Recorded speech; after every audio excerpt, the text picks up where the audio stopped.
ब्रह्मचारियों की जो टीम है, हम सभी टीम मेंबर आप सभी का इस कार्यक्रम में सर से स्वागत करते हैं।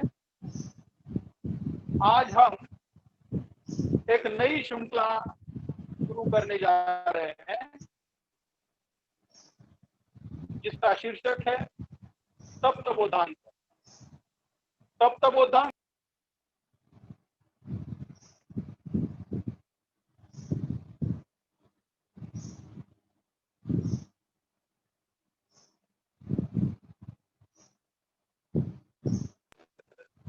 सप्त बोधांग महत्वपूर्ण शिक्षा है जो लिखे जाते हैं, और इसके लिए हमारे साथ 7 प्रवचन देने जा रहे हैं ब्रह्मचारी देवमित्र। ब्रह्मचारी देवमित्र लंदन बुद्धिस्ट सेंटर से कनेक्टेड है और वो लंदन में ही रहते हैं। 𝓤𝓸𝓬𝓲𝓪𝓵 बौद्ध महासंघ के वो एक ज्येष्ठ ब्रह्मचारी है और ऐसे ज्येष्ठ ब्रह्मचारी हमारे बीच में है। तो ये जो श्रृंखला है आज से शुरू हो रही है और 4 अक्टूबर तक ये चलेगी। बीच में 2 गैप है क्योंकि ब्रह्मचारी देवमित्र जी वो 2 दिन व्यस्त है, तो 2 दिन के बीच में छुट्टी होगी। जब वो होगी वो आपको बताया जाएगा, या तो आपने प्रोग्राम में भी देखा होगा। तो ये जो श्रृंखला है, जैसे मैंने पहले ही कहा है कि 𝓤𝓸𝓬𝓲𝓪𝓵 बौद्ध महासंघ नागलोक की तरफ से हम ये आयोजित कर रहे हैं। ये जो श्रृंखला है काफी सक्सेसफुल हुए और ब्रह्मचारी नागमित्र ये पिछले कई दिनों से लगातार ये 4 से 6 बजे तक का जो सेशन है वो डेली ले रहे हैं। जैसे कल ही उन्होंने करने में एक सुत्त, ये जो सुत्त है इसकी समाप्ति की। उसके पहले मेडिटेशन कोर्स चला। अभी हम आज से सप्त बोधांग ले रहे हैं। इसके बाद ब्रह्मचारी विवेक रत्न ये महापरिनिर्वाण लेंगे। ऐसी ये जो श्रृंखला है, ये श्रृंखला ये महामारी में जारी रहेगी और इससे लोगों को आत्मविश्वास मिलता है। धम्म लोगों के घर में सुनने को मिलता है और यह हमारा फर्ज है, हम धम्म को सुने, धम्म की शिक्षा सुने और उसे आचरण करें और उसका प्रचार और प्रसार करें। जैसे बाबा साहब ने कहा था धर्मांतर के बाद कि मैं मेरी जिंदगी पूरी जिंदगी बौद्ध धम्म के प्रचार और प्रसार के लिए अर्पित कर दूंगा और बौद्ध धम्म से ही हमारा सही विकास होगा। अगर हम धम्माचरण करते हैं तो ये महामारी में भी हमारी सेहत अच्छी रहेगी, हमारा आत्मविश्वास अच्छा रहेगा। हम ध्यान करते हैं तो हमारा मनोबल ऊंचा रहेगा और हम स्वयं की भी देखभाल कर सकते हैं, हमारे घर वालों की भी देखभाल कर सकते हैं और हम हमारे समाज की भी देखभाल कर सकते हैं। तो हमारा आत्मविश्वास बढ़ाने के लिए, हमारा मनोबल अच्छा रखने के लिए धम्म की बहुत आवश्यकता होती है। जिंदगी में समस्या आती है, चली जाती है, मगर मैटर एक करता है कि आप समस्या से कैसे डील करें और इसी के धम्म की आवश्यकता। तो हम आज से ब्रह्मचारी देवमित्र इसे सुनने वाले हैं। तो आज का जो प्रोग्राम है, ये आज का प्रोग्राम इस प्रकार होगा। सबसे पहले हम त्रिशरण पंचशील लेंगे। त्रिशरण पंचशील के बाद ब्रह्मचारी नागमित्र ये ब्रह्मचारी देवमित्र जी का परिचय देंगे और परिचय होने के बाद हम ब्रह्मचारी देवमित्र से धम्म देशना सुनेंगे सप्त बोधांगे के। और उसके बाद अगर आपके कुछ सवाल जवाब है तो आप सवाल पूछ सकते हैं, अगर आपके कुछ सवाल है तो, और ब्रह्मचारी देवमित्र उसका जवाब देने का प्रयास करेंगे और आखिरी में कुछ सूचनाएं होगी और धम्म पालन गाथा होकर आज के कार्यक्रम के हम समाप्त करेंगे। तो सबसे पहले हमने कुछ क्षण जस्ट केवल शांत बैठना है। तो जस्ट सिट कंफर्टेबली आराम से बैठना है and gather yourself.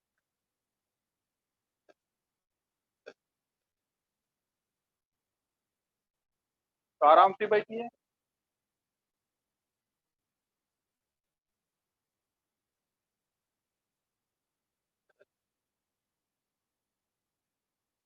और केवल हमारी जो सांसें चल रही है उसकी तरफ, उसी की अनुभूति।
धीरे धीरे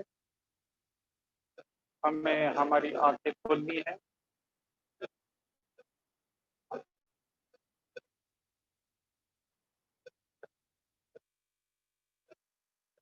और सभी ने अपना जो माइक है वो म्यूट करना है और मेरे साथ ही श्रीचरण पंथशील को समावेश कर, तो हाथ जोड़ना है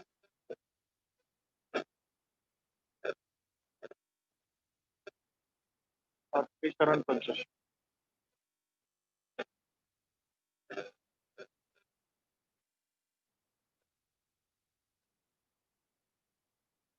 नमो तस्स भगवतो अरहतो सम्मा सम्बुद्धस्स। नमो तस्स भगवतो अरहतो सम्मा सम्बुद्धस्स। नमो तस्स भगवतो अरहतो सम्मा सम्बुद्धस्स।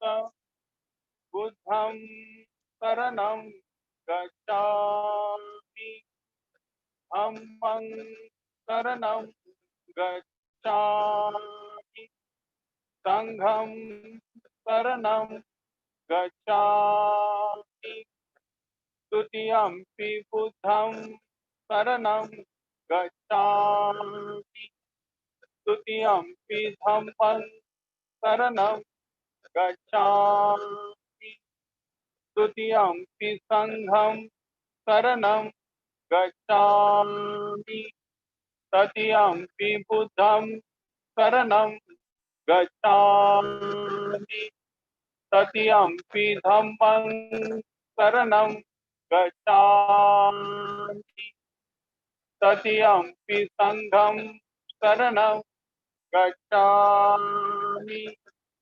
पानातिपाता वेरमणि सिक्खापदं समादियामि।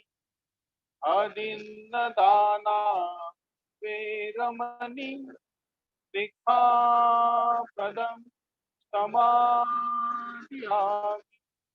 कामेषु मिच्छाचारा वेरमणि सिक्खापदं समादियामि। मुसावादा वेरमणि सिक्खापदं समादियामि।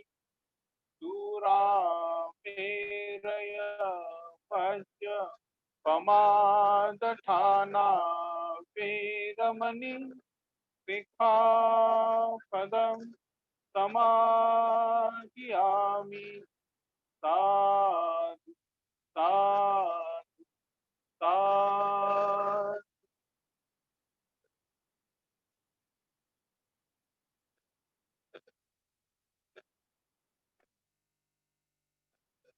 इसके बाद हम हमारे बीच में धम्मचारी देवमित्र लंदन से हैं और अगले 7 दिन हम उनके प्रवचन सुनने वाले। सप्त तो ये जो सप्त बोधांग है, जैसे मैंने पहले भी कहा, ये सप्त बोधांग हमें संबोधि की तरफ देखते हैं, बुद्धत्व की तरफ। तो ये जो अध्ययन लेने वाले हैं धम्मचारी देवमित्र, तो मैं धम्मचारी नागमित्र इन्हें ऐसी विनंती करता हूँ कि धम्मचारी देवमित्र इनका वो परिचय दे और उस तत्पश्चात धम्मचारी देवमित्र जी का प्रवचन होगा और उसका हिंदी में अनुवाद भी धम्मचारी नाग। तो धम्मचारी नाग। थैंक यू तेज दर्शन जी, बहुत बहुत धन्यवाद सभी का। भाई और बहनों, बहुत सारे धम्मचारी धम्मचारिणी और बहुत सारे धम्म मित्र तमाम अलग अलग जगहों से इस सप्त बोधांग के प्रवचन मालिका में शामिल हुए, उपस्थिति दर्शाई और एक तरीके से हम एक संग करके अपनी जो एकत्रित आना है उसको देख रहे हैं, कितनी मजबूती, कितना महत्वपूर्ण हमारा ये संघ का कार्यक्रम है इस दरमियान भी। तो मैं आप सभी का बहुत बहुत आभार व्यक्त करता हूँ, धन्यवाद देता हूँ। और आगे मैं धम्मचारी देवमित्र जी का आप सबको परिचय करा के देना चाहता हूँ। सब देवमित्र जी अभी स्क्रीन पे आए नहीं है, उनको मैंने लिखा है कि जल्दी से आ जाओ। वो आ जाएंगे और उम्मीद है कि हम सब उनको देख भी लेंगे और उनको सुनेंगे। भाई और बहनों, मैं लगभग उनको 88 के दरम्यान से जानता हूँ और मुझे लगता है कि 88 से, मैं तो सहायक था, बिल्कुल नया नया था, तब से हमारी दोस्ती मतलब रही है। और 88 से लेकर तो उस समय के कुछ 4-5 साल को छोड़ दिया जाए तो उन्होंने निरंतर, मतलब जब तक मैं ऑर्डर मेंबर बना नहीं तब तक वो मुझे मिलने हर साल 1 महीने की पूरी मतलब छुट्टी के लिए मेरे साथ बिताने के लिए आते थे। एक्चुअली मेरे साथ बिताने का मतलब है कि वो मेरे को कल्याण मित्रता देना, मुझसे बातचीत करना, क्योंकि उस दरमियान ये नहीं था जैसे ईमेल होता है या फोन होता है। तो मैं एक खत लिखता था, वो 15 दिन के बाद में पहुंचता था, वो खत लिखते थे, मुझे 15 दिन के बाद में मिलता था। तो इस तरीके से हमारा जो संपर्क होता था। मेरी अंग्रेजी तो बहुत ऊंची प्रकार की थी उस जमाने में, मुझे ही नहीं समझता था मैं क्या लिख रहा हूँ, मगर उनका जवाब निश्चित ही मुझे आ जाया करता था और मुझे बहुत खुशी होती थी कि मेरे बारे में वो बहुत सारे लोगों को बताया करते थे। और जैसे कि मानो इंग्लैंड में जब मैं एक बार गया तो बहुत सारे लोग मुझे जानते थे पहले से ही। तो ये उन्होंने मतलब एक तरीके से हमारी जो मित्रता है उसको बहुत संजीदगी से बनाए रखा था। और मुझे उस समय में मित्रता का भी मतलब समझता नहीं था, मगर उनके जो एक क्या कहेंगे धार्मिक जीवन की एक ऊंची ऐसी अवस्था वो मेरे साथ में अपने आचरण के माध्यम से अभिव्यक्त करते थे और मुझे भी बहुत प्रेरणा मिलती थी। दोस्तों 1974 में उनकी धम्मचारी की दीक्षा हुई, जब लोकमित्र जी की दीक्षा हुई और दोनों साथ में ही मतलब धम्मचारी बने। दोनों साथ में ही एक ही कुल में रहे, आध्यात्मिक कुल में। दोनों ने ही धार्मिक जीवन में बहुत प्रगति करी और तब से लेके आज तक वो बहुत अच्छे मित्र भी है एक दूसरे के। और खासकर देव मित्र जी के बारे में बताना चाहूँ तो बड़े स्पष्ट वक्ता है, बड़े स्पष्ट वक्ता। वो कभी मतलब कुछ भी कहने के लिए किसी को बिल्कुल भी मतलब क्या कहेंगे उसको धार्मिक जीवन में प्रेरणा कैसी मिलेंगी उसको लेकर वो हिचकिचाते नहीं। वो उनको बताते ही है, वो बताते ही है। वो उनके दुखी हो जाए उसकी परवाह नहीं करते। या उनको चोट होगी उसकी परवाह नहीं करते, क्योंकि उनके बताने में एक सच्चाई होती, एक मित्रता होती, जो सही मित्रता होती। वो कहीं मतलब लुप्पी छुप्पी वाली बात नहीं होती, कहीं मतलब उसको एक तरीके से जो संघ में एक क्या कहेंगे, एक डायनामिज्म है, संघ में एक महत्व की आचरण करने की प्रणाली है, उसको पूरी तरह से वो कमिटेड है, क्योंकि वो डायरेक्ट संगरक्षित जी के संपर्क में रहकर अपने धम्म जीवन को शुरुआत की है। उन्होंने धम्म जीवन को संगरक्षित जी के माध्यम से शुरुआत की।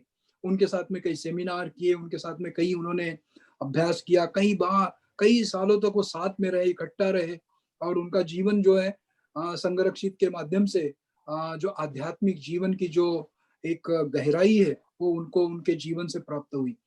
तो वो बहुत पढ़ने वाले हैं मेरे ख्याल से। मुझे जो पढ़ने की जो रुचि कहीं से आई, तो मैं सारा श्रेय उनको देना चाहूंगा, और अमोघ सिद्धि को भी देना चाहूंगा, क्योंकि अमोघ सिद्धि ने एक तरीके से मेरे को बचपन में इसकी आदत लगाई। पर देव मित्र ने मुझे क्लासिक पढ़ने के लिए, किसी किसी को कैसे पढ़ना या कौन से राइटर को हमने पढ़ना चाहिए, उसको उन्होंने मतलब मुझे परिचय करा दिया। उन्होंने मुझे किताबें इतनी भेजी, इतनी किताबें दी, कि मुझे लगता है कि मतलब मैं एक तरीके से उनका बहुत उपकार मानता हूँ इस बात के लिए कि मुझे पढ़ने के प्रति वो पढ़ने के बाद में उनको समझाने में और उनको बताने में उन्होंने कभी कसर बाकी नहीं रखी। हमने बहुत समय भारत के अन्य अन्य प्रदेश में बिताया, मगर मेरा बहुत ही अच्छा वक्त उनके साथ में यूं समझो कि बोध गया और नागलोक में गया। हमने बहुत सारा समय बिताया, और उस समय के दरमियान मुझे बहुत सारी बारीकियां जो है धम्म आचरण की, बहुत सारी क्लैरिटी जो है धम्म आचरण की, वो उन्हीं से मिली। वो एक तरीके से मेरे कल्याण मित्र है, एक तरीके से मेरे मार्गदर्शक है, एक तरीके से मुझे मतलब हौसला देने वाले और सही बात बताने वाले, कहीं मतलब वो हिचकिचाहट नहीं, जो है उसको वो उजागर करने वाले में से एक ऐसे ब्रह्मचारी मेरे मित्र है। संघ के गतिविधियों में कहीं पर भी उनका पीछे हट नहीं हुआ। वो पिछले 2 वर्ष पहले कैंसर से पीड़ित थे, मगर कैंसर के पीड़ित हमारे यहाँ का जो व्यक्ति होगा वो खटिया ही पकड़ के रहेगा, मगर ये अकेले जाते थे अस्पताल। एलबीसी के 1-2 लोग कभी कभार उनके साथ में जाते थे ख्याल रखने के लिए, नहीं तो अकेले जाते थे सारा इलाज करने के लिए। वहां से अकेले आते थे, जो भी उनको कमजोरी लगती थी, कुछ लगती थी, उसके लिए कम्युनिटी के लोगों ने कभी मदद करी उनको और उनका ख्याल भी रखा। पर मैंने देखा कि पूरे अंतराल में, यानी जो क्या कहते हैं उसको, एक जो उनको लाइट मिलते हैं, उस लाइट के दरमियान भी शाम में वो लाइट लेके आने के बाद शाम में वो वर्ग लेते थे। यानी बताइए, कोई कैंसर का जो मरीज होता है वो कैसे होता है, वो तो बस मतलब रोते ही रहता है और अपनी जिंदगी से एक तरीके से निराश और उदास होता है। पर ये धम्म पढ़ाते रहे उस दरमियान भी, मतलब एलबीसी में वो रोज क्लास लेते थे, रोज धम्म बताते। यहाँ तो थोड़ी सी किसी को सर्दी हो गई, खांसी हो गई, तो उसके बहाने हजार होते हैं, मगर मैंने देखा कि ये किसी भी समय मतलब भारत आने के लिए तैयार होते।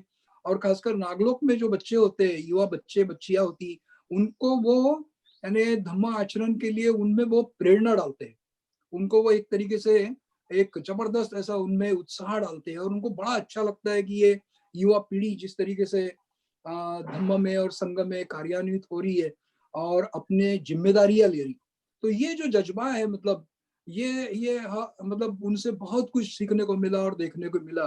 तो मुझे लगता है कि यानी देव मित्र को अभी आप जिस तरीके से सुनेंगे उसका बहुत ही लाभ होगा और बहुत फायदा होगा। तो I would like to request देव मित्र, please turn on your camera and appear in front of all the audience and give the talk. Dev Mitra ji. Brothers and sisters in the Dhamma. Not seeing you, Dev Mitra. Where are you? I'm on screen. Okay. He is on the screen, yeah. Okay. Okay, you. Brothers and sisters in the Dhamma. Bhai aur behno, Dhamma bhai aur behno. Jai Bhim. Jai Bhim. I'm very happy to have this opportunity to speak to you. मुझे बहुत खुशी हो रही आपके साथ में इस धम्म प्रभाव में जुड़ने के लिए। I'm only sorry that I've not been able to come to India for the last over 5 years now. मुझे माफ करिए, लगभग 5 वर्षों से मैं भारत में नहीं आया हूँ। I've missed coming to India very, very much. मैं वाकई में मतलब बड़ा मिस करता हूँ वहाँ नहीं आकर। But as you have heard from 𝓞𝓲𝓬𝓲𝓪, I have had a serious illness. मगर नाग मित्र जी के माध्यम से आपने सुना है कि मुझे एक गंभीर बीमारी थी। And that's the principal reason I've not been back. और इसी वजह से मैं भारत में वापस नहीं आ पाया। I was hoping that I might be able to return to India maybe by the end of this year for a short visit, but that's not possible now. मैं इस वर्ष के अंत में आने की काफी आशा रखता था, मगर अभी तो माहौल ही ऐसा है कि मुश्किल दिखता है। And that, of course, is due to the fact that we have a pandemic. और ये जो मतलब महामारी है उसके वजह से निश्चित ही आप देख सकते हैं। And so that's completely thrown everybody's plans for the year out and disrupted our lives in so many ways. और ये सारे मतलब हमारे जितने भी हमने योजनाएं बनाई थी उसको ध्वस्त कर दिया, और जो भी हमने मतलब सोचा था वो सारा का सारा धराशायी हो गया। And we're all in the same predicament wherever we are in the world. हम सभी जगह एक से है, जहाँ कहीं भी दुनिया में है हम। I gather at the moment this is especially the case in India and in Maharashtra in particular, and even more so in Pune. मैं पढ़ रहा हूँ, पढ़ने के बाद में ये जानकारी मिल रही मुझे कि ये भारत में तो बहुत ही ज्यादा फैल रहा, उसमें भी महाराष्ट्र में और उसमें भी खासकर पूना में ये बहुत ज्यादा इसका फैलाव हो रहा है। So many of us will have had friends and relatives who have had COVID. और बहुत सारे मतलब हमारे दोस्त मित्र परिवार ये इस महामारी से झुलस रहे हैं। Perhaps some of us will have lost friends and relatives through COVID. और हो सकता है कि हमने कई अपने रिश्तेदारों में और हमारे परिवार के सदस्यों को खोया होगा। Because as we all know, many people have died around the world. हम जानते हैं कि दुनिया में मतलब कई जगह इस तरीके के लोगों को हमने खोया है। But I know from my experience of cancer that sickness focuses our minds. मगर मैं अपनी बीमारी के माध्यम से ये देखा कि ये इसका असर कितना मन पे होता है। And when the sickness is quite prevalent, when it's all over the country, well, it focuses our minds even more. और जब ये पूरे देश में अगर फैला हो तो कितना इसका मन पर प्रभाव होता है उसको हम समझ सकते हैं। It reminds us of the fact that sickness is an inescapable part of life. ये एक तरीके से हमको दर्शाता है कि हम अपने बीमारियों से भाग नहीं सकते, बीमारी ये हमारे जीवन का सत्य ही है। Certainly in the West, this is something that is very easy for us to forget. हमारे पश्चिम में हम देख सकते हैं कि बड़े आसानी से लोग भूल जाते हैं। I'm not sure whether this in fact is the case in India, but certainly people in the West who can take their healthcare for granted easily forget about illness when they're healthy. मैं नहीं जानता कि भारत के लोग किस तरीके से इसको लेते हैं, मगर पश्चिम में बहुत बार लोग इसको बहुत सहजता से लेते हैं और भूल जाते हैं कि हमारे जीवन में बीमारी भी आ सकती है। And I imagine this is the case even for some people in India. और हो सकता है कि भारत में भी ऐसे कुछ लोग होंगे। So what then happens is, especially with the pandemic, with so many people becoming ill and even dying, it focuses our minds and fear starts to arise. और क्या होगा जब मतलब बहुत सारे इस महामारी की वजह से बीमार होंगे या मर जाएंगे, तो उससे हमारा मन पर क्या असर होता है? Perhaps not in everybody's mind, but certainly in the minds of many people. निश्चित ही बहुत सारे मतलब लोगों के मन पे इसका असर होगा ही होगा। हो सकता है कुछ लोग उनके मन पे ना हो। In London, where I live, there is definitely an atmosphere of fear in the wider society. जहाँ मैं रहता हूँ लंदन में, वहाँ निश्चित ही समाज में एक तरीके का भय फैला हुआ मैं देखता हूँ। People are afraid of getting ill. लोग बीमार होने से डरते हैं। And what that might mean for their lives. और इसका समझ लीजिए क्या अर्थ है उनके जीवन में उसका। Some of them have lost their jobs. कुछ लोगों ने अपनी नौकरी खो ली। And many people are fearing losing their livelihood because because of the people can't go to work in some places. और कुछ लोग इस डर में है कि उनकी नौकरी अब जा सकती है क्योंकि डर ही इतना फैला हुआ है. So this is not just the case in London, it's the case all over the world. तो ये केवल लंदन में ही इसका ये उदाहरण नहीं है, तो ये पूरे दुनिया में इस तरीके का उदाहरण हमको देखने को मिल रहा है. Now, of course, this situation isn't anything we would ever wanted. और निश्चित ही हम ये ऐसी परिस्थिति चाहते ही नहीं है जो अभी उभरी है या आई है. It just erupted into our lives. ये हमारे जीवन में बहुत बड़ी बाधा निर्माण कर दी. But if you're a Buddhist, the first thing to say, I would say, is that it gives us a great opportunity. मगर बौद्ध होने के नाते हम ये कह सकते हैं कि इससे बहुत अच्छा मौका हमारे सामने उपस्थित होगा. भला ही आप कहें ना कहें, मगर मैं ऐसा देखता हूँ कि ये बहुत बड़ा सुनहरा मौका है. It reminds us of just how uncertain our own lives are. क्योंकि ये हमको याद दिला देती है कि हमारी जिंदगी कितनी मतलब निश्चित नहीं है, अनिश्चित है. It gives us an opportunity to come to face that. और ये एक मौका देती है कि हम उसका मुकाबला करें. So, of course, these things are easy to forget when we're healthy. हाँ, तो ये हमको मतलब क्या कहेंगे उसको, जब हम हमारा स्वास्थ्य अच्छा है तो वहाँ इस तरीके की बातों को सोचने का एक मौका है. But when we become sick, the Dhamma becomes more prominent in our minds. मगर जब हम बीमार पड़ते हैं तो फिर धम्म जो है वो बड़ी मजबूती से हमारे सामने खड़ा होता है या प्रस्तुत करता है अपनी सच्चाई को. It's easy to forget about the Dhamma when you're feeling well. जब आप बहुत अच्छे होते हैं तो धम्म को नजरअंदाज करना बड़ा सहज हो जाता है. It's easy to forget the Dhamma when you have everything that you need, when you have work and so forth. जब आपके पास में सारी सुविधाएं या काम धंधा है तब आपको धम्म को भूल जाना बड़ा सहज है. But when these things happen, as I say, it gives us an opportunity and it focuses our minds on the more serious matters of life. और जब ऐसी परिस्थिति आ जाए तो हमारा मन जो है बड़ा केंद्रित होकर सोचता है कि अपने जीवन की सच्चाई को देखूं. So that people who have forgotten about the Dhamma suddenly remember it. तो जो लोग धम्म को भूल रहे हैं या भूल चुके हैं उनके सामने धम्म अब बड़े अच्छे से प्रस्तुत हो रहा है. When people can't deal with difficult situations, they immediately, or very often they do, turn to religion of one sort or another.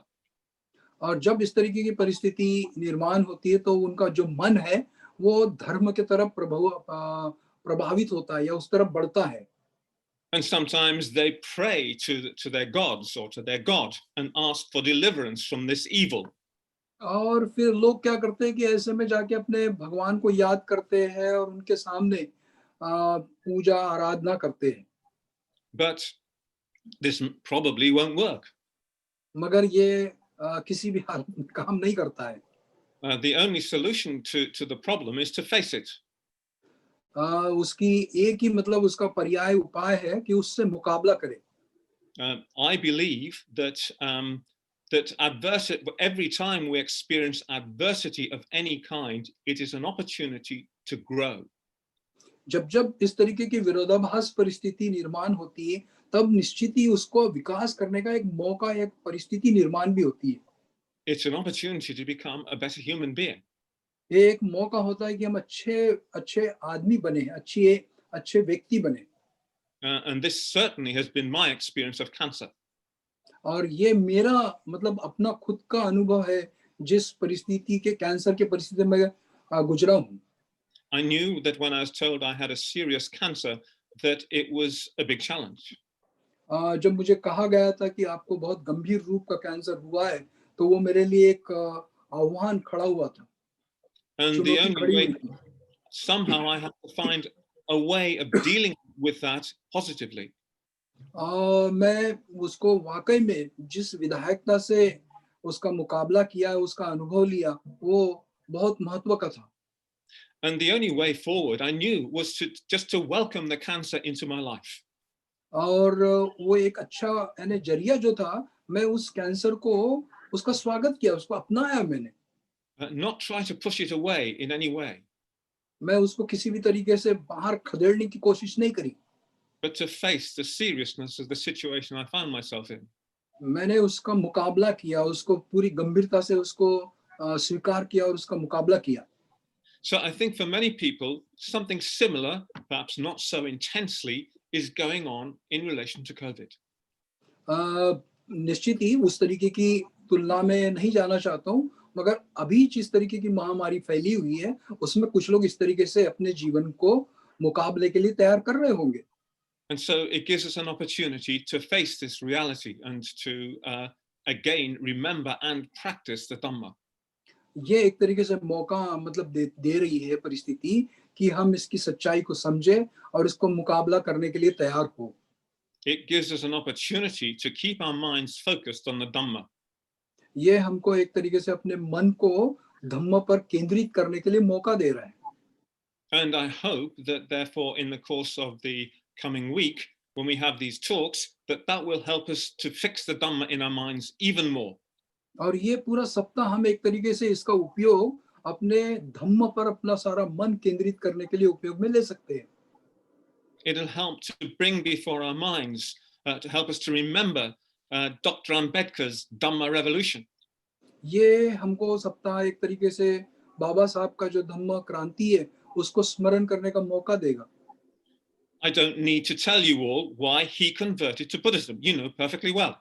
मुझे बताने की जरूरत नहीं कि उन्होंने क्यों धर्मांतर किया, आप इसको भलीभांति जानते हैं। But one way of looking at what he did is that he faced a very difficult situation. He saw a difficult solution, beg your pardon, a difficult problem, and he wanted to find a solution to that problem. तो एक तरीके से वो जिस परिस्थिति का मुकाबला किया, जिस परिस्थिति को उन्होंने उस कठिन परिस्थिति को देखा और उसके मुकाबले के लिए जिस तरीके से उन्होंने तैयारी की, तो हमको भी ये दर्शाता है उनका उदाहरण। And he devoted his tremendous energy, his tremendous intelligence and skills, talents to that purpose.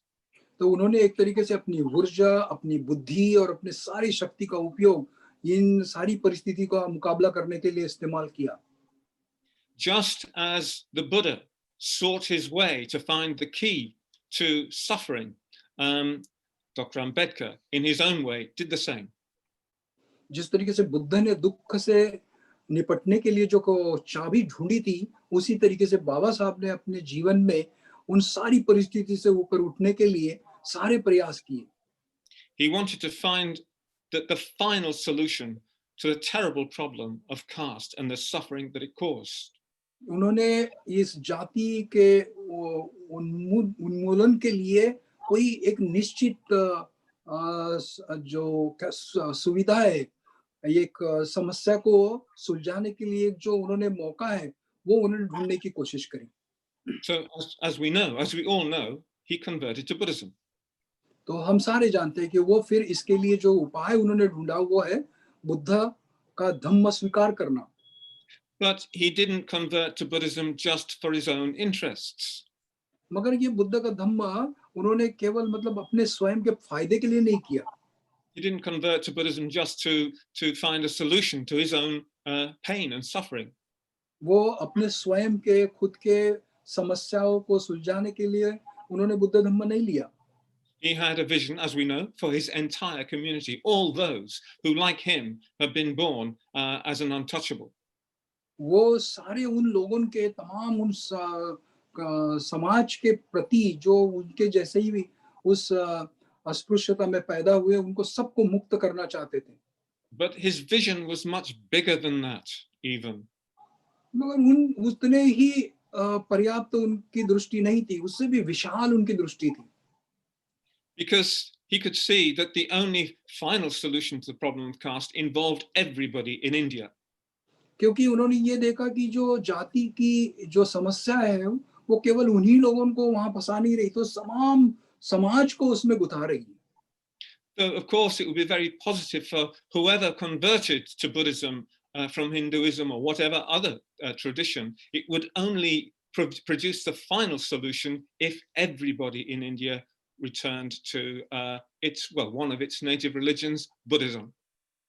ये बहुत ही मतलब अच्छी अनुभूति होती उन लोगों को कि जो लोग मतलब अलग अलग धर्मों से, अलग अलग पंथों से, अलग अलग जातियों से अगर वो बुद्ध धर्म की तरफ बढ़ जाए, एक तरीके से ये उनका अपना यानी क्या कहेंगे उसको, भारत की ही निर्मित हुआ धम्म है ये।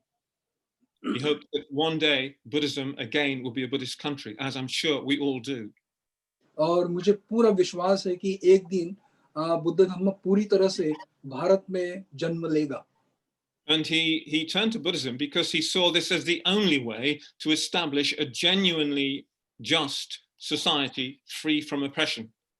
और ये वो मतलब जानते थे कि ये इस बुद्ध धम्म के माध्यम से ही समाज पूरी तरह से विमुक्त हो सकता है, पूरी तरह से मुक्त हो सकता, आजाद हो सकता, और यही एक जरिया है। He considered other religions. He considered Christianity, Islam, Sikhism. उन्होंने सारे धर्मों का भी अभ्यास किया। उन्होंने सिख को देखा, उन्होंने क्रिश्चियनिटी को देखा। He even considered Marxism, but he rejected them all. उन्होंने मार्क्स को भी उन्होंने अभ्यास किया, मगर उसको भी उन्होंने नकार दिया। Because he thought that Buddhism was really the only answer. क्योंकि उन्होंने देखा कि बुद्ध धम्म ही एक सही जवाब है इस सारी समस्याओं को निपटारा करने के लिए। So in that way, he initiated the Dhamma revolution.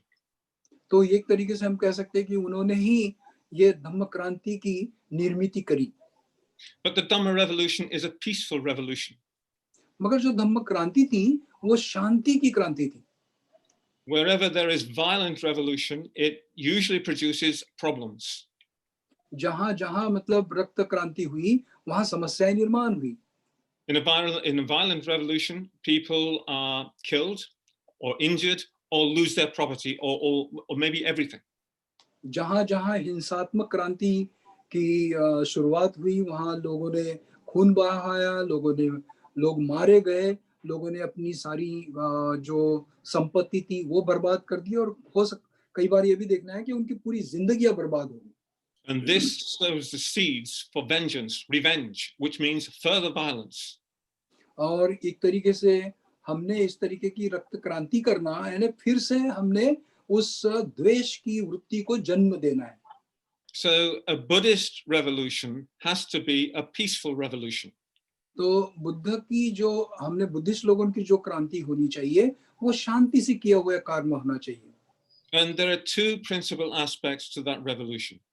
और उसके लिए दो तत्व हैं। One, of course, which I'm sure you're all aware of, is that we try to change society for the better.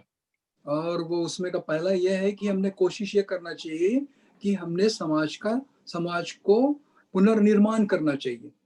So we engage in the world in various ways to try and make it a better place for everybody. तो हम कोशिश कर रहे हैं कि दुनिया सभी बहुत अच्छे से अपना जीवन जिए, उस तरीके से हम पूरे मिलकर कार्य कर रहे हैं। And I think that Buddhists in India are far more aware of the importance of this than Buddhists in the West. और मैं जानता हूं कि मतलब भारत के जो बौद्ध है इस परिस्थिति से बहुत अच्छे से वाकिफ है इस तुलना में पश्चिम के। But there is this other side of the Dhamma revolution, which is the work we need to do on ourselves. मगर दूसरी जो बाजू है उसकी वो ये है इस धम्म क्रांति को लेकर कि हम अपने मन पर कार्य करें। If we want to have a positive influence upon others, it's really important that we ourselves train our minds to become more positive. अगर हम किसी में परिवर्तन लाना चाहते हैं तो हमको स्वयं के मन को परिवर्तित करना बहुत जरूरी है। That we engage regularly in meditation practice. हमने अपने आप को रोज ध्यान साधना के अभ्यास में रत करना चाहिए। That we try to lead an ethical life. हमने नैतिक जीवन को जीना चाहिए। That we practice the 5 precepts. हम अपने जीवन में पंचशीलों का जीवन जीना चाहिए, पंचशीलों का आचरण करना चाहिए।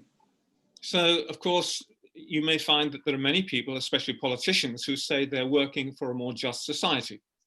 आपने देखा होगा कि बहुत सारे जो राजनीतिक लोग हैं वो ये कहते हैं कि मैं समाज के लिए कार्य कर रहा हूँ। But how many of these politicians practice meditation, even Buddhist politicians? मगर ये जो राजनीतिक लोग हैं इनमें से कितने लोग, उसमें भी बौद्ध जो अपने आप को कहलाते हैं, उनमें से कितने लोग ध्यान साधना का अभ्यास करते हैं? How many Buddhist politicians work on their minds? कितने बौद्ध नेताएं जो है अपने आप को नेता समझते राजनीति में, वो अपने मन पर कार्य करते होंगे? How many of them practice the 5 precepts? उनमें से कितने लोग पंचशीलों का आचरण करते होंगे? How many even Buddhist politicians even know of the 5 precepts? कितने राजकीय नेता होंगे जिनको पंचशील भी मालूम होगा कि नहीं? How many even of Buddhist politicians are free from corruption? कितने राजकीय जो नेता है वो भ्रष्टाचार से अपने आप को अलिप्त रखते होंगे? I don't know the answers to these questions. Only you know those answers. मैं नहीं जानता इन सारे सवालों के जवाब, आप शायद इन सारे सवालों को जानते होंगे, जवाबों को जानते होंगे। So if you have any ambition to be a politician, it really is important to work on your mind, to practice meditation, to know what the 5 precepts are and act upon them. अगर वाकई में आप इस तरीके का सपना देख रहे होंगे कि आप भी किसी राजनीतिक दृष्टि से काम करने वाले बने, तो आपको ये बातों को ध्यान में रखना ही चाहिए कि आपको ध्यान साधना करना है, आपको पंचशीलों का मतलब समझना है और पंचशीलों का आचरण करना है। We're very fortunate in the United Kingdom at the moment because our Attorney General is a Devamitra.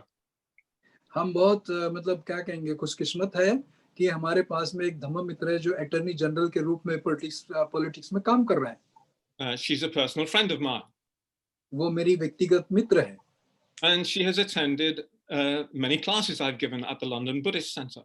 और मैं जो भी क्लास लेता हूँ उसमें वो शामिल होती है। And so has her husband. और उसके वो पति के साथ में उपस्थित होती है। But I know that she works on her own mind. She takes the Dhamma seriously. मैं उसको जानता हूँ, वो धम्म को बहुत गंभीर रूप से ली है और उसका वो अभ्यास भी करती है। So we're very, very fortunate to have someone like that in British political life. तो हम बड़े क्या कहेंगे उसको, सौभाग्य की इस तरीके की जो धम्ममित्र महिला है वो राजनीति में इस बड़ी जिम्मेदारी को निभा रही है। I wonder if there's been any equivalent figure since the time of Dr. Ambedkar in India. I would like to think so, but I just asked that question. I don't know the answer to it. मैं मतलब ये देखना चाहता था कि कोई बाबा साहब के जमाने से लेके तो अब तक इस तरीके के ईमानदारी से राजनीतिक में रहकर बुद्ध धम्म के सभी आयामों को आचरण किया हो। मुझे पता नहीं इसका जवाब क्या होगा। So in the course of these talks, I'm not going to focus on the aspect of working for the benefit of the wider society.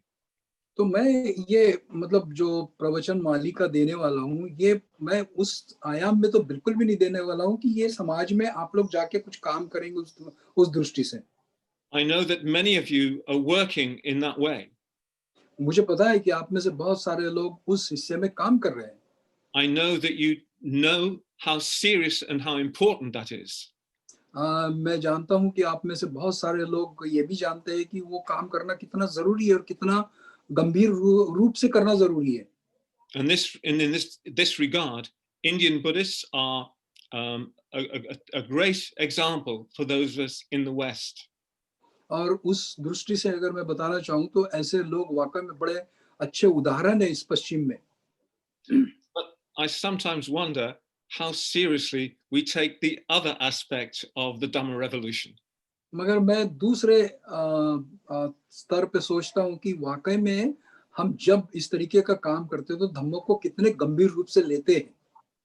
I mean, I've met people in India who I don't think meditate every day, for example. मैं देखा हूँ भारत में जिन जिन लोग उनको इस तरीके से काम करते हुए देखा, वो ध्यान साधना भी नियमित करते हैं या नहीं करते, or find it difficult to practice the 5 precepts. और ये भी देखा उनको कि वो पंचशीलों का आचरण करना उनके लिए बहुत कठिन काम है। Of course, it's always difficult to practice the 5 precepts, even for myself, and I've been practicing now for nearly 50 years. और ये पंचशीलों का आचरण करना बहुत कठिन काम है क्योंकि मैं भी अपने आप में कठिन महसूस करता हूँ ये 50 वर्षों के बावजूद भी। But I think that we need perhaps a more clear focus on the more personal dimension of Dhamma practice and the Dhamma revolution. इसीलिए हमको व्यक्तिगत रूप से इन सारे गतिविधियों पर व्यक्तिगत रूप से ध्यान देना बहुत जरूरी है और ये धम्म क्रांति के लिए बहुत जरूरी है। And so that's why I'm going to be speaking now on the 7 factors of enlightenment over the next week. और इसीलिए ये पूरे सप्ताह के दरमियान से लेके अगले सप्ताह तक मैं सप्त बोधांग इस विषय पे बोलने वाला हूँ। So I'm sure that some of you will be familiar with this list. मुझे पूरा विश्वास है कि आप में से बहुत सारे लोग इस जो यादी है उस यादी से परिचित होंगे। And perhaps you will have studied it before. Perhaps you're very familiar with it. और आप में से कुछ लोग शायद इसका पहले अभ्यास भी कर लिए होंगे। But sometimes I think it's helpful to try and look a little bit more deeply into whatever aspects of Buddhist teaching we're aware of. मगर पुनः एक बार मतलब इस धम्म शिक्षा को गंभीरता से लेना बहुत जरूरी है और समझना बहुत जरूरी है। Bhante 𝓤𝓸𝓬𝓲𝓪𝓵 said that what we need in terms of Dhamma study, Dhamma practice, is more and more of less and less. Bhante संगरक्षित जी कहते हैं कि ये धम्म जो शिक्षा है उसको हमने अधिक से अधिक और कम से कम उस दायरे में उसका अभ्यास करना चाहिए। So that we can focus more clearly on one particular aspect of Dhamma life or Dhamma practice. तो हमने अपने आप का मन जो है उस एक बात की तरफ केंद्रित करना चाहिए जो हमें अपने जीवन में आगे बढ़ाती है। So this is why we're studying, why I'm speaking about the 7 Bodhyangas in the course of the next week.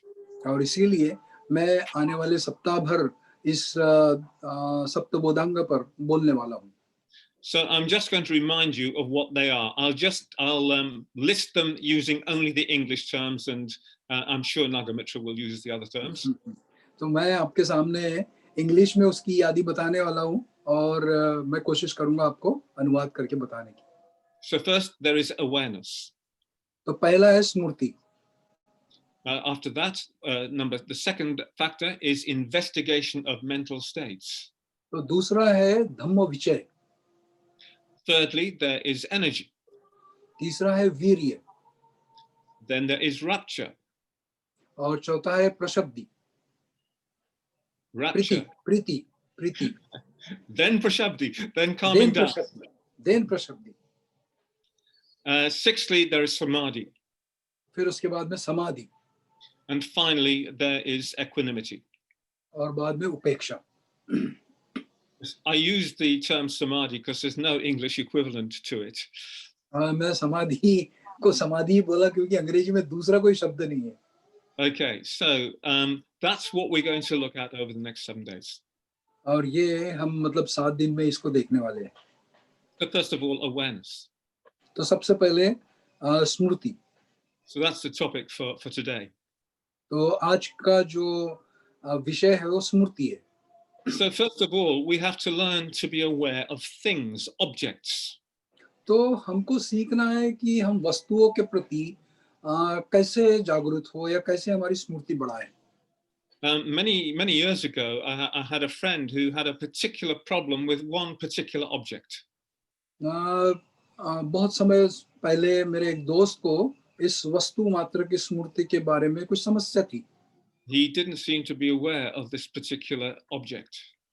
वो एक किसी उस बात को लेकर स्मृतिमान होने के लिए तकलीफ महसूस करता था। So the object was a set of stairs. तो ये था मतलब Stairs. Okay. तो वो उस पायरियों के बारे में जागरूक नहीं था। Now we all know that it's dangerous if you fall downstairs, especially if you're old. हाँ, जब आप कभी बुजुर्ग हो तो आप निश्चित ही उन पायरियों से चढ़ने उतरने में तकलीफ हो सकती है। But this friend of mine had the strange habit of falling upstairs. मगर मेरे इस मित्र को उस पायरियों से गिरने की एक मतलब बुरी आदत सी लग गई थी। Sometimes he'd trip even on the first step. कभी-कभी वो पहले पायरी से ही फिसल जाता था। And then he'd get halfway up the stairs and he'd fall over again. फिर उसके बाद में वो आधे से ज्यादा पायरियां उतरता था और वो सीढ़ियों से फिर गिर जाता था। थैंक यू मोक्ष सारा। So he really wasn't very aware of the stairs. और वो उस सीढ़ियों के प्रति जागरूक नहीं था।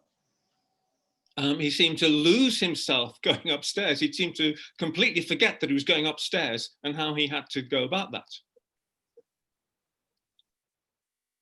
तो वो इस तरीके की मतलब जो सीढ़ियां है भूल जाता था कि उसको ऊपर जाते वक्त कैसे सीढ़ियां चढ़ना है। So if you're going to go up some stairs, you need to be aware that you are moving up the stairs, that your body is in motion, and that you have to place one foot carefully onto the next stair. तो वो भूल जाते थे या फिर हम भूल जाते कि हम सीढ़ियों पर हम जब चढ़ रहे होते हैं तो हमारा शरीर ऊपर की तरफ जाते रहता है, और हमको हमारी जो कदम है वो दूसरे सीढ़ी पे रखना है. So that's just one example of one of my friends who was not always aware of things, of objects. तो ये मेरे एक दोस्त का उदाहरण है कि कई बार उस वस्तु के प्रति वो जागरूक नहीं रहता था या स्मृतिमान नहीं रहता था. But sometimes that there are other things that we're not aware of. I mean, for example, we in where I live, there are 2 trees outside I can look at from my window. तो जैसे कि मतलब मैं जहाँ रहता हूँ वहाँ सामने में 2 पेड़ हैं जो मेरे बिल्कुल जिसको मैं देख सकता हूँ खिड़की से. But they're surrounded by houses, and the view from my window is not particularly beautiful. तो जहाँ मैं मतलब उन पेड़ों को देखता हूँ वो उसके इर्द गिर्द बहुत सारे घर हैं, तो वो इतना सुंदर वो दृश्य नहीं है. But when I was going through cancer treatment, I was so weak from the treatments that I couldn't leave my room, and all I could do was look out my window. तो जब मैं उस बीमारी से जूझ रहा था तो मैं बहुत सारे समय बाहर नहीं जाता था, तो मैं घर में ही अपने रहता था जहाँ, और उस खिड़की से बाहर झांकते हुए रहता था. And so for 6 months, I just looked at those trees. और वो लगभग 6 माह मैं उन पेड़ों को देखता रहा. I watched them change because, of course, in England, the trees lose their leaves in the winter months.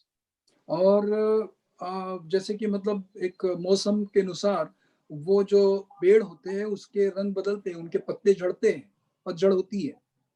And I started my treatment at the end of winter, so the trees had no leaves on them.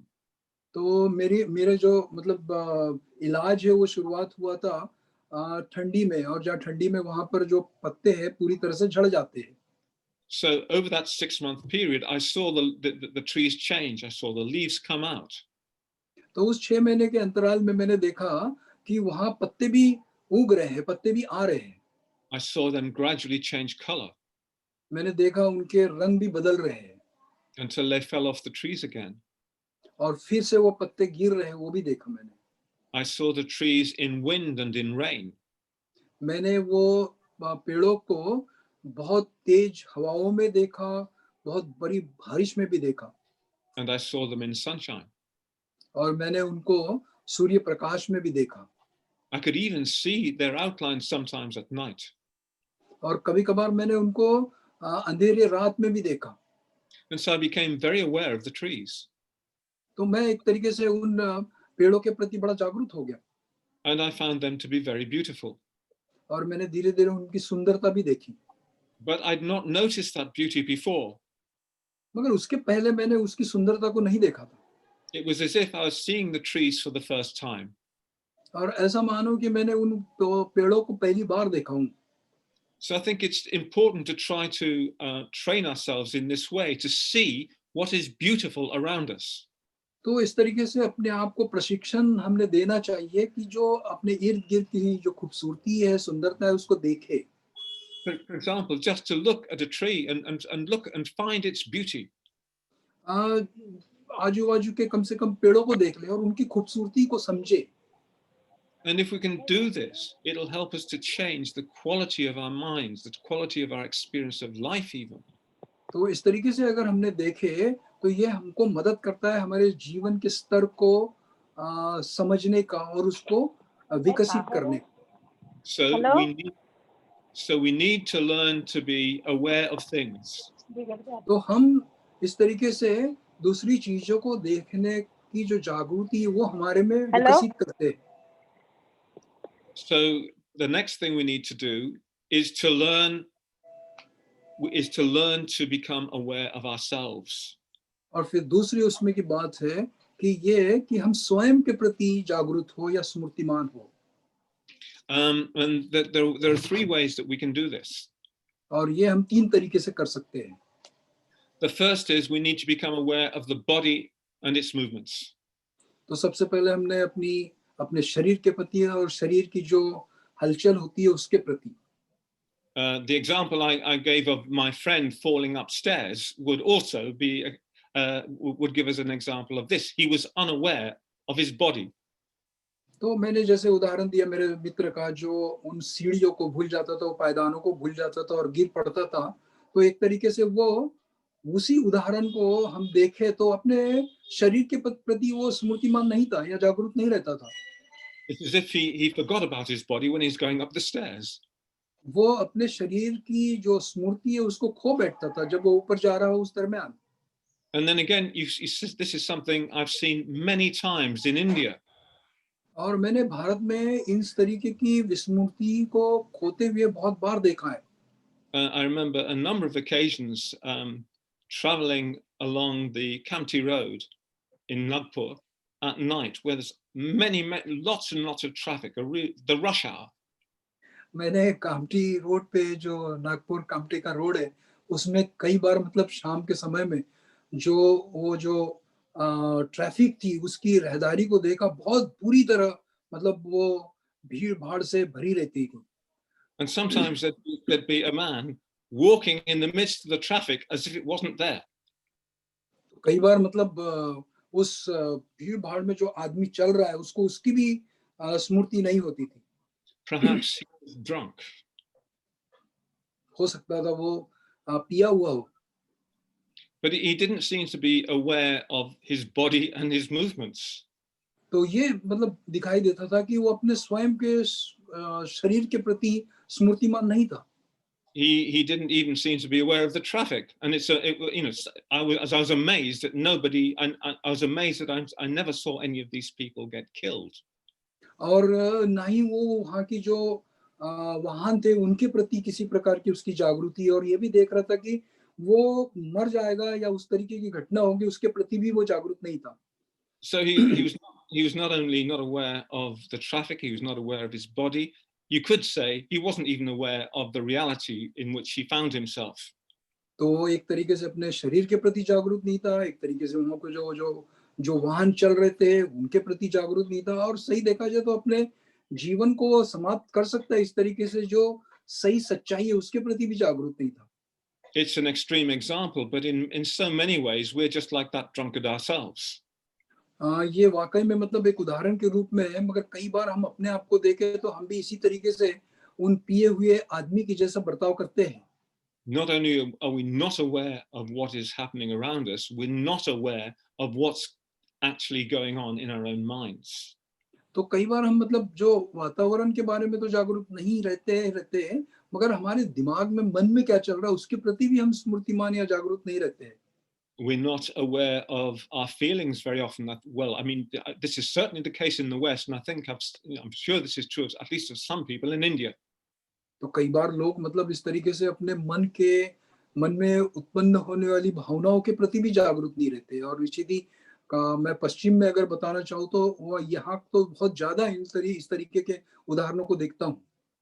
And the same goes for thought. और फिर हम देखते हैं विचारों के प्रति की जागृति या स्मृति। We're not really aware of the thoughts that are present in our minds. तो हम अपने वर्तमान जो मन में किस प्रकार के विचार उत्पन्न हो रहे हैं उसके प्रति भी स्मृतिमान और जागरूक नहीं रहते। So I'm going to say a bit more about the importance of knowing our feelings and knowing our thoughts tomorrow, not today.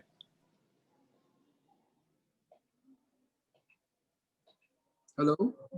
Hello. I'm not going to say anything today about awareness of feelings or thoughts.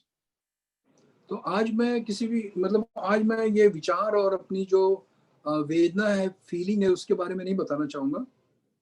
I will say more about that tomorrow. मैं उसके बारे में कल आप लोगों से ज्यादा बात करूंगा।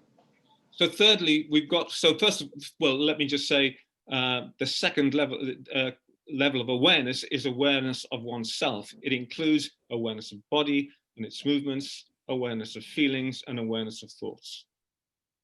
तो ये जो दूसरे स्तर का मतलब बात है, जो शरीर के प्रति स्मृति, विचारों के प्रति स्मृति और वेदनाओं के प्रति स्मृति। And the third thing we need to become aware of is of other people. और औरों के प्रति भी हमारी स्मृति का हमने विकास करना चाहिए. It's very easy, for example, for us just to regard other people as obstacles in our way. कई बार हम औरों को अपने जीवन में किसी प्रकार की कठिनाई निर्माण करने वाले की दृष्टि से ही देखते हैं. And I think this is basically the attitude of anybody trying to board a train at the height of the rush hour in Bombay, on the Bombay locals. It's almost impossible to get on unless you push people away. तो एक तरीके की उस तरीके का उदाहरण हम देख सकते हैं कि आप अगर मुंबई में रहते हैं और लोकल पकड़नी है और खासकर उस समय में जब बहुत भीड़ भाड़ होती है तो बिना दूसरों को धक्का दिए या बाजू करे आप उस ट्रेन में अंदर नहीं जा सकते हैं. So when we push people away, we're essentially pushing away the objects, the obstacles in our way. जब हम औरों को धकेलते हैं या दूर करते हैं तो कहीं ना कहीं हम इस तरीके से लोगों को देखते हैं कि वो अपने लिए वो बाधा है. So we're not really treating those people as other people. तो हम औरों को यानी वो लोग हैं उस तरीके से नहीं देखते हैं. So and every time you try to board a bus or a train, wherever you are, and you're pushing your way in, pushing other people out of the way, you've forgotten, we have forgotten, I have forgotten that that they are, that they are other people. तो जब मैं किसी बस में या किसी train में इस तरीके से प्रवास करता हूँ या करने की कोशिश करते हैं हम सारे, तो हम दूसरों को हटाते हैं, दूसरों को दूर करते हैं ताकि मुझे वहां अंदर प्रवेश पहले मिले. तब हम लोगों की तरह नहीं देखते हैं. And what that actually means is that we forget that they are fellow human beings who are capable of suffering like you and I. हम वहां एक पूरी तरह से नजरअंदाज कर देते हैं उस बात को कि वो एक मनुष्य है और जिस तरीके से मैं उनको धक्का देता हूं तो वो भी मतलब उनको पीड़ा हो सकती है और जिस तरीके से मुझे होती है उनको भी इस तरीके की तकलीफ हो सकती है. But it's very, very important that we remember this. ये हमको स्मरण में रखना बहुत बहुत जरूरी है. Dr. Ambedkar never forgot it. बाबा साहब कभी इस बात को नजरअंदाज नहीं किए. As I said before, he didn't just convert to Buddhism for his own purposes. जैसा पहले भी कहा मैंने कि बाबा साहब ने जो धर्मांतर अपने स्वयं के लिए नहीं किया. He converted to Buddhism because he knew if he did that, all his followers would follow him as they did. वो ये जानते थे कि जिस तरीके से मैं इस धम्म को स्वीकार करूंगा, मेरे जो अनुयायी है वो भी इसको अपने जीवन में उतारेंगे. And that they too would be able to benefit from a knowledge and understanding of the Dhamma and of practicing it. और वो ये जानते थे कि वो भी इस धम्म के ज्ञान से, धम्म की समझ से अपने जीवन में इसका इस्तेमाल करके अपने जीवन को परिवर्तित करेंगे. And that they too could liberate themselves from the hell of caste. वो भी अपने आप को जो जातीय का नरक है उसमें से अपने आप को आजाद करेंगे. Now many of you, I'm sure, will have been on retreat. मैं जानता हूं कि आप में से बहुत सारे लोग शिविरों में शामिल हुए होंगे. And perhaps you will have done communication exercises with us. और बहुत सारे लोगों ने संपर्क सराव का जो अभ्यास है वो किया होगा. And this is certainly in the West, people find these communication exercises to start with quite difficult. और जब वो संपर्क सराव का अभ्यास पश्चिम में करने की कोशिश करते हैं तब वो बहुत कठिन महसूस करते हैं, मुश्किल महसूस करते हैं. Because we make you sit down in front of somebody else and look at them. ये जैसे कि मतलब एक सामने व्यक्ति बैठा है और उसको आपको देखना है. And because that can make us feel very uncomfortable sometimes. और ये कई बार आपको बड़ा कश्मकश में डाल देता है. But when you start to look at someone, really start to look at someone, you begin to really see them. मगर जब आप उस दूसरे व्यक्ति की आंखों में आंखें डाल के देखने की कोशिश करेंगे तो वाकई में आप उनको देखेंगे. You become aware that they too are just like you. आप देखने की कोशिश करेंगे वो आप ही की तरह है. They too can suffer. वो भी मतलब अपने जीवन में दुखी होते हैं. and therefore you can begin to empathize with the pain in their lives. आप उनके साथ में एक बनने की कोशिश करते हैं वहाँ. And sometimes, no matter how different you may be from one another in other respects, you share this common humanity. वो और आप भलाई भिन्न हो सकते हैं, पर कहीं ना कहीं उनके साथ में एक दूसरे को देखने की वजह से अपने जीवन की जो वास्तविकता है उसके संपर्क में आते हैं कि कितनी समानता है हमारे दोनों के जीवन में. So these exercises help us to feel that and to have a direct experience of the other person in a certain sense. तो ये जो एक संपर्क सराव की जो कृति है, ये कैसे एक दूसरे के करीब लाती है. And this can be a very liberating, a very joyful experience. और एक तरीके से आपको अपने जो बंधनों से मुक्त करने के लिए और उसमें एक आनंद लेने के लिए और विधायकता विकसित करने के लिए मदद कर सकती है. So the development of awareness of people, I would say, is very important for us. तो औरों के प्रति जागरूक होना ये हमारे लिए बहुत महत्व की बात है. It helps us to form the basis of a sangha. ये हमको संघ निर्मिति करने का आधार हो सकता है. And to bring the practice of sangha directly into our lives. और इस तरीके से संघ प्रत्यक्ष हमारे अपने जीवन में शामिल करने का एक अच्छा अवसर होता है. Because leading the Buddhist life is not easy. क्योंकि बौद्ध धर्म का जीवन जीना ये आसान नहीं है. And we need a lot of support sometimes from our friends. और इसलिए हमको अपने मित्रों से बहुत सहारे की जरूरत होती है. But if you want to develop friends with other people, you first of all have to become aware of them. मगर जिनके साथ में हमको अपनी मित्रता बढ़ानी है, हमको उनके प्रति हमको जागरूक होना बहुत जरूरी है. So awareness of other people is very important indeed. तो औरों के प्रति जागरूक होना ये बहुत महत्व की बात है. And then finally, we have to learn gradually to become aware of reality. और धीरे धीरे हमको सत्य के प्रति भी स्मृतिवान होना बहुत जरूरी है. To face the immediate reality that surrounds us. जो तत्काल दिखने वाली जो सत्यता है उसके संपर्क में आना, उसको समझना बहुत जरूरी है. To see the reality of our lives. हमारे जीवन की जो सत्यता है उसको देखना बहुत जरूरी है. And I think that in this regard, the young Prince Siddhartha, before he became the Buddha, this was something he was willing to do and wanted to do. और हम देख सकते हैं कि जो सिद्धार्थ गौतम है वो अपने जीवन में जो सत्य को ढूंढने के लिए आगे बढ़ा, उसके जीवन से हम देख सकते हैं. And that is illustrated by the wonderful story of the four sights. और हम देख सकते हैं कि उनके जीवन में जो 4 दृश्य निर्माण हुए उसमें से समझ सकते हैं हम. We know that certainly according to the story that the young prince Siddhartha had been protected from the outside world by his father. और हमने ये भी उस कहानी में देखा है कि जो बाहरी ताकतें हैं या बाहरी जो विचलित है उसको उससे उनका मन धुंधला हो, उससे बचने के लिए उनके पिताजी ने बहुत अच्छी व्यवस्था कर रखी थी कि वो इन सारी बाह्य परिस्थिति से दूर रहे. It was as if he wanted his son not to see the reality of the world outside. तो एक तरीके से बाहरी जो जीवन की जो वास्तविकता है वो अपने बच्चे को दिखाई ना दे, उसके लिए उन्होंने पूरे प्रयत्न किए. He didn't want him to see even the reality of his own life. और अपने स्वयं की भी मतलब जो सत्यता है उसको भी वो देख ना सके, उसके प्रति भी मतलब उन्होंने व्यवस्था कर रखी थी. So he tried to keep him within the confines of the luxurious palaces where he lived. तो उन्होंने उनके लिए ये सारे महलों की व्यवस्था कर रखी थी कि जहां वो अपने जीवन में पूरी तरह से एक ही जगह रहे और सुरक्षित रहे.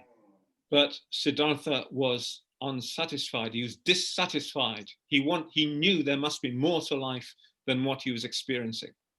मगर सिद्धार्थ गौतम ये जानते थे कि ये जो जीवन है ये कोई समाधान पूर्वक नहीं, इससे भी और कुछ जीवन है.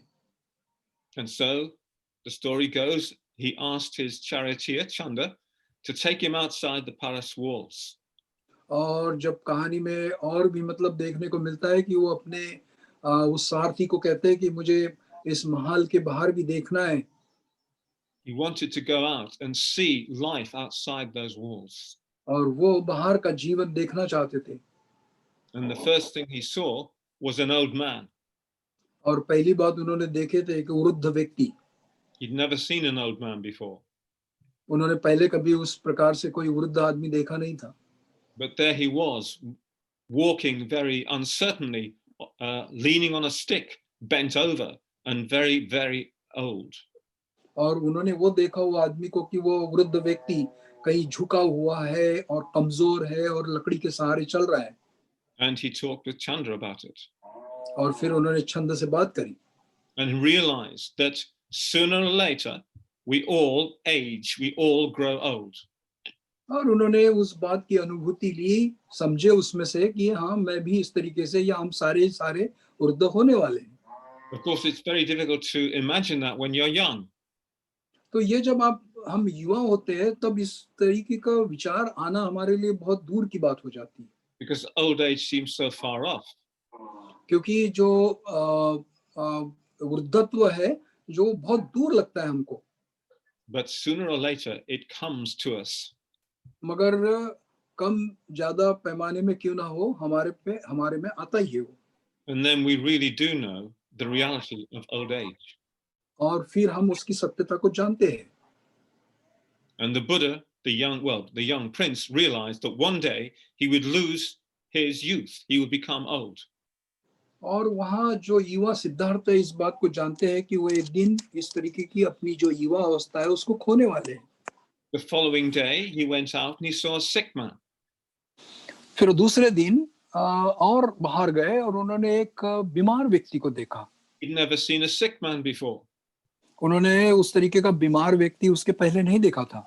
But suddenly there he was, lying down at the side of the road, obviously in pain. मगर उन्होंने देखा कि रास्ते के बाजू में वो आदमी अपने दर्द में कराता हुआ पड़ा हुआ है। And in this way, having talked with Chanda, he realized that though he was healthy at the moment, one day he too would become sick. तो छंद से संपर्क साधने के बाद में उनको ये पता चला कि भलाई वो आदमी इसके पहले बहुत युवा था, पर ये परिस्थिति तो हम सभी पे आनी है, हम एक दिन बीमार होने ही। And then the following day, of course, he went out and he saw a dead man. और फिर उसके बाद वाले जो तीसरे दिन वो गए तो एक तरीके से उन्होंने देखा कि एक मृत शरीर है। Apparently, he'd never seen a dead man before. और उसके पहले उन्होंने कोई मृत आदमी देखा नहीं था। And having talked about it with Chanda, again he realized that one day he too would die. और फिर छंद से संपर्क साधने के बाद उनको यह एहसास हुआ कि हम सभी को एक दिन मौत आनी है। So even though he was a very young man, he realized, he saw for the first time, truly saw the facts of old age, of sickness and of death. और यहाँ मतलब एक तरीके से ये युवा व्यक्ति ने अपने आप में ये देखा कि मैं एक दिन बुजुर्ग होने वाला हूँ, वृद्ध होने वाला हूँ, मैं बीमार होने वाला हूँ और एक दिन मैं मरने वाला हूँ। And he sought an answer to these problems. There must be an answer to the problem of old age, of sickness and of death, all the suffering that they entail.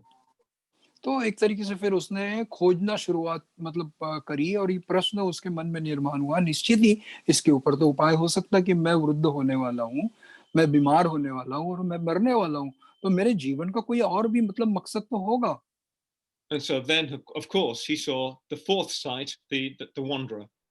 और निश्चित ही फिर उन्होंने एक चौथा दृश्य देखा जो एक सन्यासी का था। And he knew that that was the way forward. और फिर उसको देखने के बाद उनको ये समझ में आया कि ये वाकई में अपने जीवन के रास्ता हो सकता है, ये कहीं ना कहीं मुझे अच्छा रास्ता दिखा सकता है। Like the wanderer, he wanted to go out and search and understand the ultimate nature of things. तो वो जो सन्यासी था या जो साधु के जैसा था, वो अपने उस जो सत्य है जीवन की, उस वास्तविक को जानना चाहता था। So he didn't forget the sort of basic facts of life that he had finally seen and realized. तो वो जो भी उन्होंने वो दृश्य देखे थे, वो दृश्य उनके नजर से ओझल नहीं हुए। उनको उसमें से जो दुख निर्माण होने वाला था, उसके ऊपर वो मार्ग खोजना चाहते थे। So for him, these sights presented him with an opportunity which he seized. तो ये जो मतलब दृश्य थे, एक तरीके से उनके लिए मौका उपलब्ध करा दिए, अवसर उपलब्ध करा दिए, जिसमें से वो अपने नए जीवन को खोज पाए। But we, all of us, are in the same predicament as he was. तो हम सारे जैसे सिद्धार्थ थे, उसी अवस्था में हैं। And especially at the moment, I would say. और विशेषता इस मौके पर तो हम देख सकते हैं। Because we're faced by the reality of this disease, COVID. तो हम ये जो कोविड बीमारी है, इसको देख रहे हैं अपने सामने। It threatens sickness to all of us. ये हमें उस बीमारी के वजह से हम में एक भय पैदा निर्माण हो गया है। It may even threaten death. हाँ, कई बार हमारे मन में मृत्यु का भी भय लगकर जाता है। So, like the Buddha, we too need to take advantage of the situation we find ourselves in. तो बुद्ध की तरह ही हमने भी इस परिस्थिति का सही उपयोग करना चाहिए। We must learn to make the most of of adversity, of the bad things in life. तो हमने इस मौके का फायदा लेकर अपने में क्या बेहतर है उसको खोजने के लिए इसका फायदा लेना चाहिए। We don't very often want to face them. हम सही देखा जाए तो ये सभी का मुकाबला नहीं करना चाहते। We want to push them away हम उनको बाहर धकेलना चाहते हैं, because they make us feel frightened. क्योंकि वो सभी बातें हमको डराती हैं। They make us feel insecure. वो हमारे मन में असुरक्षितता निर्माण करती है। But as I found in dealing with cancer, the only way through is to embrace the experience. तो मैं जिस कैंसर से पीड़ित हुआ, उसमें से यही सीखा कि उस सारी बीमारी को कबूल करो, स्वीकार करो। I've said on a number of occasions to my friends that when I was going through cancer treatment, in many ways, or at least in some ways, it was the happiest period of my life. मैं अपने कई दोस्तों को अपने संपर्क में ये बोला कि जब मैं इस कैंसर की उपचार के लिए जाया करता था, तो मैं उस समय में अपने आप को सबसे ज्यादा खुश महसूस किया, आनंदित महसूस किया। I did not know whether I would survive the cancer. मुझे पता नहीं था कि मैं इस कैंसर से मैं बच पाऊंगा या नहीं बच पाऊंगा। So far, I have managed to do so. मगर मैं उस पर से विजय पा चुका हूँ कुछ हद तक। But I'm actually grateful to the cancer because it helped me to sort of reach, well, to see beyond my own pain and suffering, if you like. मगर मैं सही में मतलब वो जो परिस्थिति कैंसर की वजह से मेरे में निर्माण हुई, उसको मैं बहुत सराहता हूँ, क्योंकि मैं उस मौत के भी ऊपर जाके मैं देखना सीख रहा हूँ। I could begin to see the deeper beauty of things. मैंने ये सीखने की कोशिश करी कि वो उसके ऊपर की जो खूबसूरती है उसको समझूं।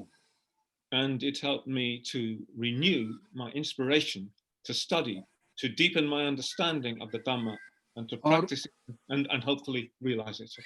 और उसने मुझे मौका दिया धम्म को और बेहतर ढंग से समझूं, बेहतर ढंग से उसका अभ्यास करूं, बेहतर ढंग से उसके साथ में जीऊं। So that's all for today. That's all about awareness. तो ये मतलब आज के लिए पर्याप्त है, इतना मैं कहना चाहूंगा। I imagine that we'll come back to some of these themes in the later talks. और आने वाले दिनों के प्रवचनों में भी मैं इन बातों के तरफ मतलब आते रहेंगे हम लोग। But now I'm going to ask you, if you have any questions, to put them down in the chat box, and no doubt somebody, no doubt Nagamitra, will ask the questions, and I will do my best to answer them. तो मैं इसके बाद आपको कहना चाहूंगा कि आप मेरे प्रवचन के माध्यम से जो भी आपके मन में सवाल निर्माण हुए, वो सवालों को आप चैट में लिख सकते हैं या पूछ भी सकते हैं, और फिर मैं उसका अनुवाद करूंगा और वो जवाब देने की कोशिश करेंगे। Thank you देवमित्र।